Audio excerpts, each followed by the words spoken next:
Amigo y amiga que me escucha, te damos la bienvenida nuevamente a Púlpito Reformado.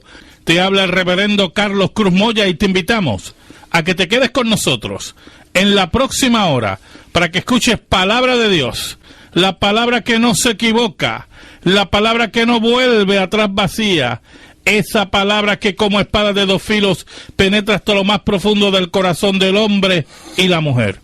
El tema de hoy, la ira de Dios. Así que, amigo y amiga que me escucha, hermano que me escucha, busca tu Biblia, la palabra de Dios, la espada del Espíritu, la única regla de fe y conducta, porque nosotros no necesitamos revelaciones nuevas ni ángeles que bajen, sino que la palabra de Dios, ese que dice Pedro, que tenemos el testimonio más seguro, el mensaje profético que está en la palabra de Dios. Si buscamos Segunda de Tesalonicenses, capítulo 1, versículos del 5 al 10.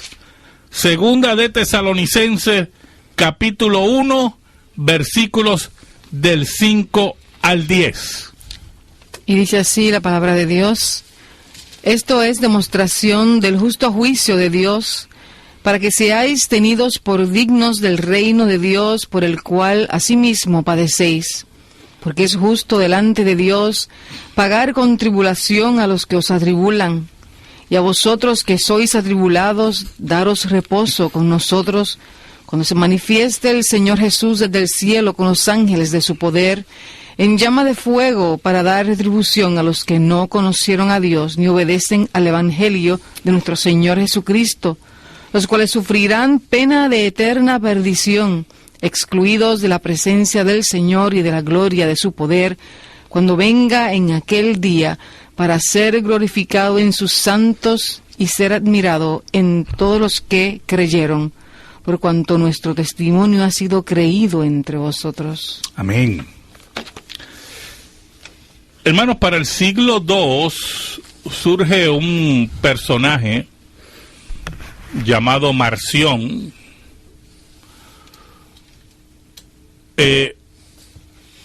que en cierta medida fue expulsado de la comunión de la iglesia primitiva en Roma.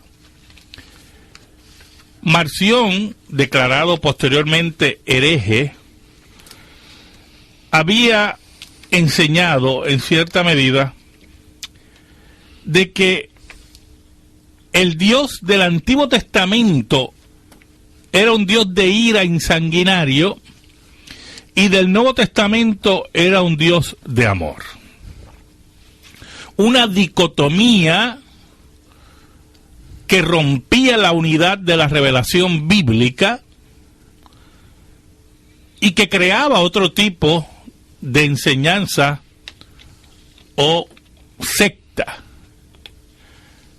Es interesante que muchos cristianos, llamados cristianos, en forma consciente o inconsciente, también algunas veces presentan así a Dios, como un Dios sanguinario y de ira en el Antiguo Testamento, y un Dios de amor y de compasión en el Nuevo. En esta noche nosotros queremos discutir ese tema de la ira de Dios, porque es un tema que en cierta medida se ha perdido en los púlpitos de las iglesias, en las escuelas dominicales y en algunos pseudoseminarios, ¿verdad?, que nos rodean, que son más bien sinagogas de Satanás. La Escritura nos muestra que la ira de Dios, y estaba discutiendo aquí, ¿verdad?, con Ángel, hermano Ángel, la ira de Dios es una respuesta al pecado del hombre, porque el pecado atenta contra la gloria de Dios y la santidad de Dios, y el pecado tiene que recibir su remuneración, como dice el apóstol Pablo. Pero al mismo tiempo, la ira es parte del carácter de Dios, es parte de sus atributos dentro de la santidad de Dios, que retribuye a aquel que se rebela contra el Dios verdadero. En ese sentido, es bueno decir que los atributos también se le llaman las perfecciones de Dios. Es decir, que cuando vemos cualquiera de las cualidades de Dios, son perfectas en Dios, y una de esas perfecciones es la ira de Dios, y es tan perfecta como la bondad, la misericordia, exacto, la gracia y cualquiera de las otras. Sí, lo que pasa es que las perfecciones de Dios, que es el término correcto, ¿verdad? Las personas visualizan como la ira de Dios es un atributo comunicable, o sea, que tiene una analogía en lo que vemos en la tierra. Pues la gente relaciona y sabe que la ira, dentro de un mundo de pecado, tiene grandes imperfecciones, y que muchas veces se da dentro de contextos injustos. O sea, cuando el hombre manifiesta la ira, muchas veces, como decimos, ¿verdad?, en el argot, se le va la mano. Precisamente, ¿verdad? Se le va la mano al hombre, pero a Dios, por lo que hemos dicho hasta ahora, la ira es, o viene a ser un atributo perfecto, o sea, en él, no en el hombre per se, porque el hombre no tiene ese. Claro, dice Santiago que la ira del hombre no obra la justicia de Dios. Exactamente. Exacto. Porque el hombre en sí es que imperfecto, es pecador, mientras en el caso de Dios estamos hablando del Dios verdadero, que todas sus obras son perfectas. Pero uno de los graves errores es que le damos una importancia a la analogía de la ira, y se nos hace difícil visualizar la ira de Dios, entender que es parte de su carácter. Bueno, a nivel es tal que en una ocasión yo estaba viendo un programa de televisión en forma fortuita, ¿verdad? Y el caballero que estaba hablando, que estaba expresándose en el programa, se atrevió a decir que la ira de Dios no era un atributo de Dios. En ese sentido, lo que mostraba, ¿verdad?, era su total ignorancia. Porque si la ira de Dios no es un atributo, ¿cómo podemos calificar la ira? Como una entidad independiente que camina por el universo, ¿verdad?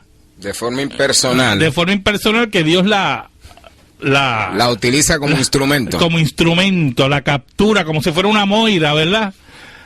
Independiente, un destino independiente que Dios, como muy bien tú dices, ¿verdad?, lo capta cuando lo necesita. Lo que nos muestra, ¿verdad?, la grave ignorancia que nosotros vemos muchas veces en el pueblo de lo que dice, ¿verdad?, la Escritura. En ese sentido, la ira de Dios no puede compararse con la ira de los hombres.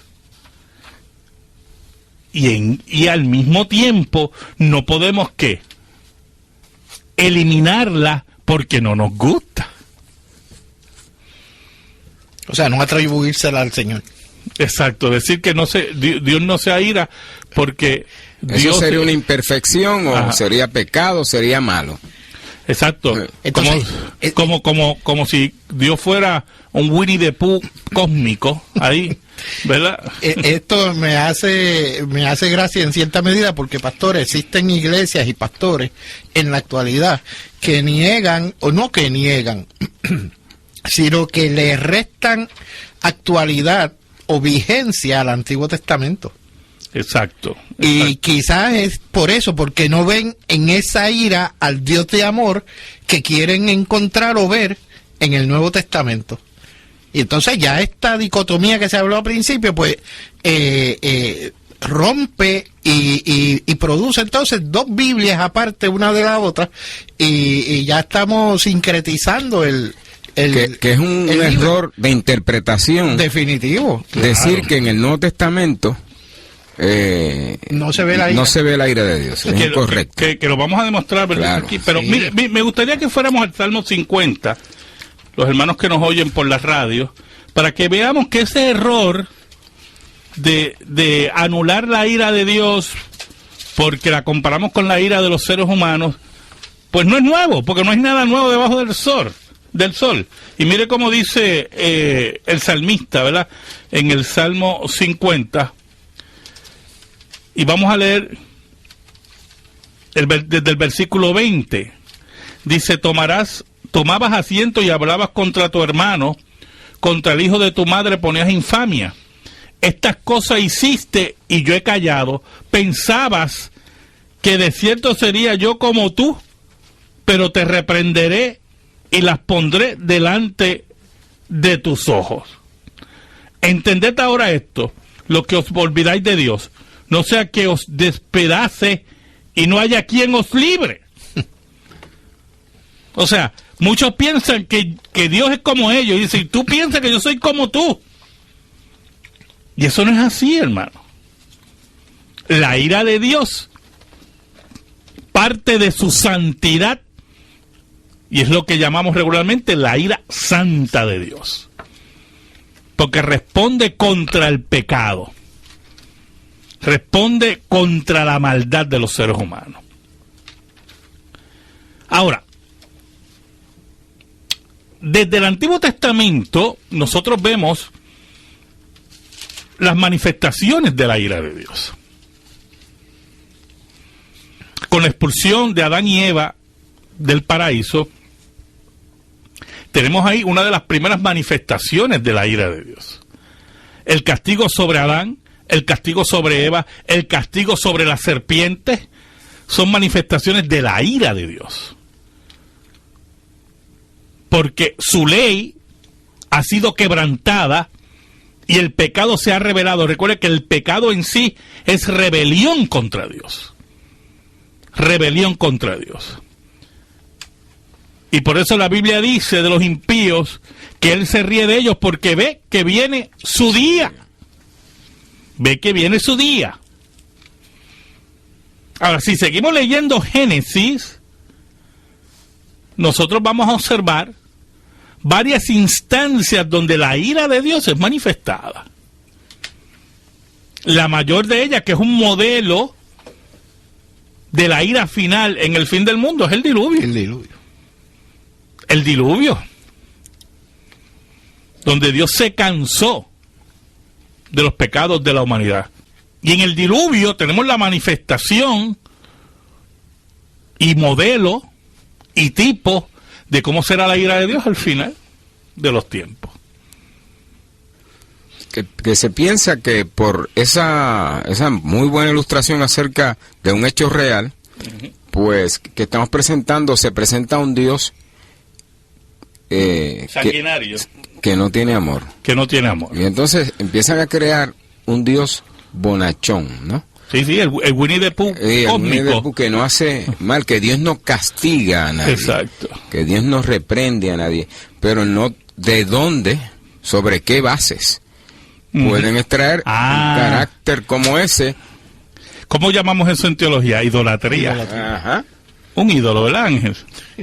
Yo estaba leyendo aquí, ya que se hizo referencia a Génesis, me voy a permitir, si me permite, pastor, Sí, y se arrepintió Jehová de haber hecho, estoy leyendo Génesis 6, Jehová de haber hecho hombre en la tierra, y le dolió en su corazón, y dijo Jehová, fíjate, pero hay una cosa que me llama la atención, y le dolió en su corazón. Que sí, que es un antropomorfismo, ¿verdad? Y dijo Jehová, raeré sobre la faz de la tierra a los hombres que he creado, desde el hombre hasta la bestia y hasta el reptil. Y me voy a adelantar, pero Noé halló gracia ante los ojos. Él pudo haber eliminado toda... Oh, sí, o sea, claro que sí, claro que sí. Pero su misericordia aún así, y yo lo veo como, qué sé yo, esa esperanza de que hay esperanza. Claro, lo que pasa es que Dios había El hecho un pueblo, pacto, el pacto de gracia. de gracia.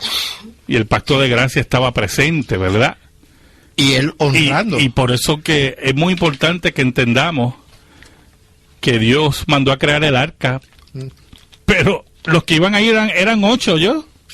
Desde siempre. Sí, Noé pudo haber estado predicando 120 años, pero ya estamos claros que eran 8 los que iban en el arca. ¿Oyó? Mire, después del diluvio, que el arca se posa en el monte Ararat, nuevamente la tierra empieza a poblarse y nuevamente se revela el corazón del hombre en su pecado, y tenemos en la manifestación de Babel, la torre de Babel, porque Dios mandó a que se llenara la tierra y que hubiera, ¿verdad?, una extensión de los seres humanos, pero el hombre quiere hacer siempre lo contrario contra lo que dice Dios. Y Dios nuevamente manifiesta su ira, confundiendo sus lenguas. Lo cual lo que demuestra es que Dios, escuche bien, hermano, que aunque Dios manifiesta su ira, tiene también paciencia. Porque había una promesa de un Salvador. Por eso cuando lleguemos al Nuevo Testamento, usted va a ver cómo se manifiesta esa promesa y cómo Pablo desarrolla una doctrina del concepto de la paciencia que había llegado ya a su fin con la llegada de Cristo. Pero estaba presente todo el tiempo la ira de Dios contra el pecado del hombre.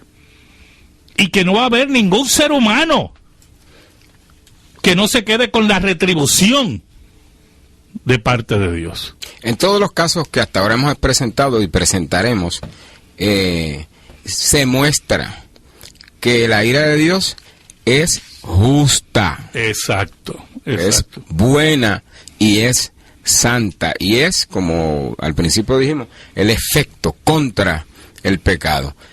Además establece la soberanía de Dios, que Dios es el que gobierna y es el legislador, el que dice lo que es bueno y lo que es malo, y lo que es bueno compensará por su gracia, y lo que es malo lo juzgará condenándolo. Así mismo es. Así mismo es.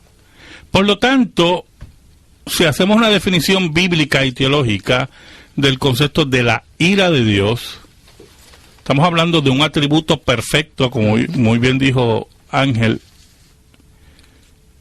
y al mismo tiempo un efecto contra el pecado. Porque el pecado está presente y el pecado tiene que ser retribuido. Tiene que pagar. Yo, hermano, tiene que pagar.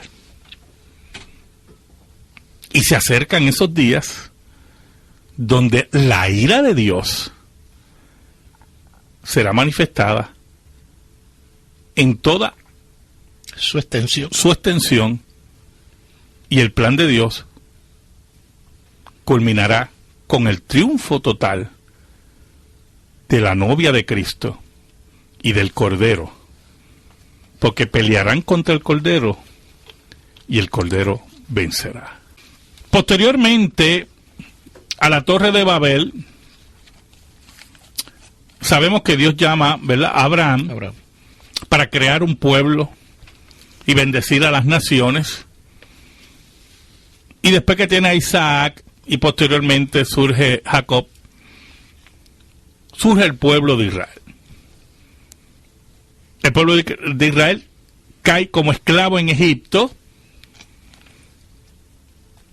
y posteriormente Dios levanta a Moisés.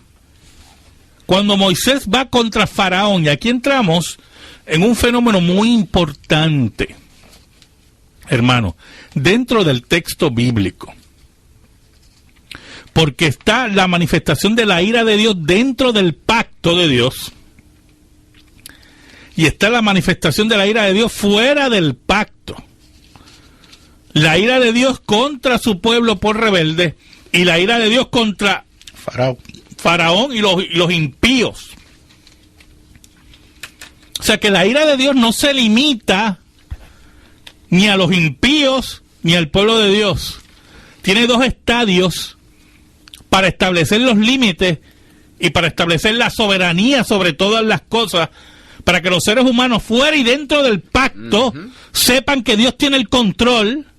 Y tiene todos los derechos. Y tiene todos los derechos. El único ser que tiene derechos absolutos es el Dios verdadero.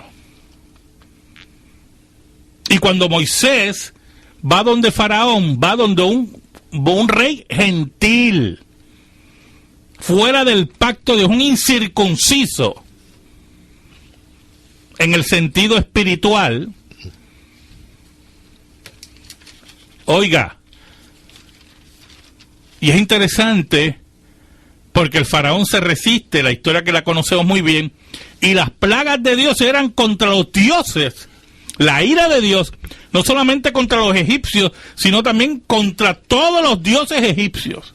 Conocidos por todo el mundo. Conocidos por todo actual. el mundo. Contra la fe de los egipcios. Exacto, exacto. Por lo tanto, la manifestación de la ira de Dios, que la vimos en Babel, en forma, ¿verdad?, también extensiva, a personas fuera del pacto, que la vimos en el diluvio, la vemos aquí aún después de establecerse el pacto con Abraham, contra los pueblos que eran enemigos de Dios y que querían detener en su locura el plan de Dios. La Escritura establece, y lo vamos a ver en estos programas, que la ira de Dios fue derramada en la cruz, porque el pecado estaba siendo castigado en la cruz, hermano. Y que la ira de Dios, su santidad y sus demandas fueron satisfechas en la cruz. Pasamos a la sección de la pregunta bíblica. Tengo varias preguntas. Estamos discutiendo el tema de la ira de Dios, que vamos a seguir la semana que viene. Tengo una pregunta de una hermana en Carolina, no quiero mencionar su nombre. Y ella nos dice que... pregunta, pastor, ¿Dios castiga a uno? Soy no vidente y me acaban de decir que uno de mis hijos está teniendo problemas con su vista. Hermana, eso no es un castigo así que Dios dice directo. Pero no podemos negar que con el pecado de Adán entró la enfermedad y la muerte. Y no sé por qué usted es no vidente, no sé si es que nació no vidente o tuvo un accidente, ¿verdad? Pero puede ser una cuestión de herencia. Genética, ¿verdad? No es que Dios tenga un castigo contra usted directamente, contra la hermana aquí, sino que todos sufrimos las consecuencias del pecado, hermana. Algún día yo moriré de alguna enfermedad, y no es que la ira de Dios esté sobre mí, en ese sentido, sino que la consecuencia del pecado. Y otros sufren otro tipo, ¿verdad?, de condiciones.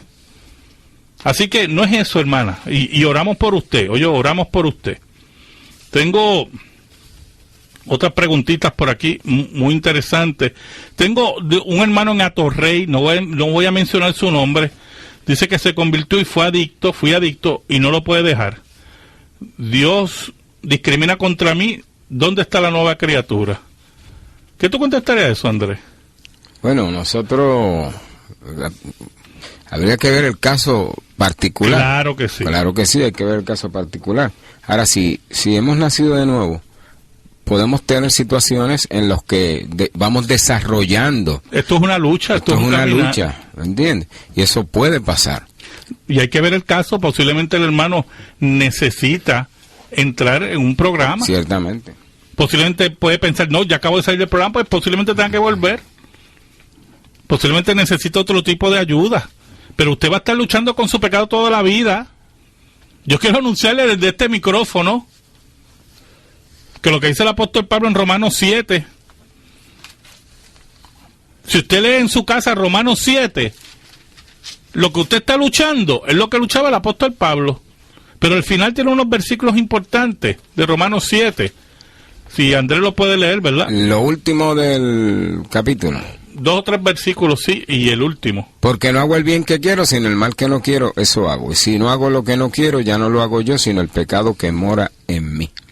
Así que queriendo yo hacer el bien, hallo esta ley, que el mal está en mí. Miserable de mí, ¿quién me librará de este cuerpo de muerte?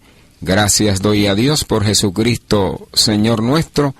Así que yo mismo con la mente sirvo a la ley de Dios, mas con la carne a la ley del pecado. Exacto, porque ¿cuál es el problema? Está una naturaleza caída, hermano. Y lamentablemente, ¿verdad? Yo estoy hablando con el hermano y quiero que me escuche muy bien.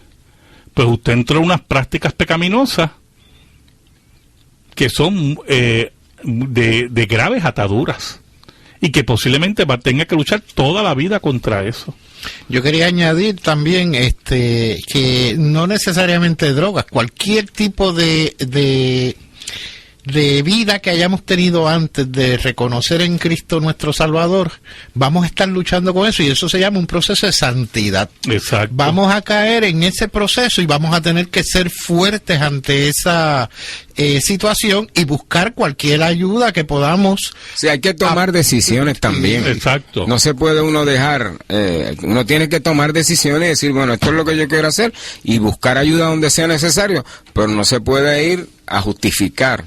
Claro, o rendirse. Esto No, va a ser una lucha, tiene hermano. que pelear. Cristo lo dijo, el que quiera venir en pos de mí, tome su cruz cada día y sígame. Sí. Y aquí definitivamente no hay magia. No. Esto es una lucha. Ahora tienes el Espíritu de Dios. Y Dios te ha dado unos ejercicios espirituales que tienes que ejercer. Tiene que reunirse en una iglesia. Tiene que ir a una iglesia, Sí. tiene que tomar los sacramentos, Claro. Santa Cena, tiene que bautizarse, si no se ha bautizado, ¿verdad? Tiene que orar, tiene que estudiar la Escritura, tiene que exponerse a unos ejercicios espirituales, pero eso significa que va a tener una lucha. Y si está lejos de ese ambiente, va a ser más fácil porque está en el lugar equivocado. Exacto. Tiene que acercarse al lugar donde pueden ayudarle. Así mismo es. Tengo otra pregunta del hermano Federico Santos de Río Piedras. Él pregunta que si el estado de la economía es resultado de la ira de Dios. Bueno, si está hablando de Puerto Rico, es resultado de los malos manejos de todos los gobiernos, oye, hermano. Y que Dios puede utilizar el pecado del hombre para manifestar su ira, sí. Lo que pasa es que yo no le puedo asegurar, ¿verdad?, que ahora se esté manifestando la ira de Dios por los manejos. Ahora, las consecuencias de los malos manejos, que es pecado, la estamos viendo, y que Dios está utilizando eso para que disciplinarnos y castigarnos. Eso a mí no me queda la menor duda, ¿oyó? Y aquí hay que manejar las cosas como deben ser. Cuando las manejamos mal, pues estas son las consecuencias. Y el creyente, cuando tiene algún tipo de experiencia que cree negativa, al contrario, debe, como creyente al fin, debe hacer, ¿cómo es? Recapacitar y pensar qué está buscando Dios, qué quiere Dios, cuál es el propósito de Dios en mi vida o en mi situación o en el país. Y para eso tiene la Escritura. Esa es la referencia obligada. Amigo y amiga que me escuchan, muchas gracias, muchísimas gracias. Se despide de ti el reverendo Carlos Cruz Moya y le pido al Señor en esta hora que Dios bendiga tu hogar, que Dios bendiga tu familia y que la paz de Cristo siempre esté sobre ella. Dios te bendiga.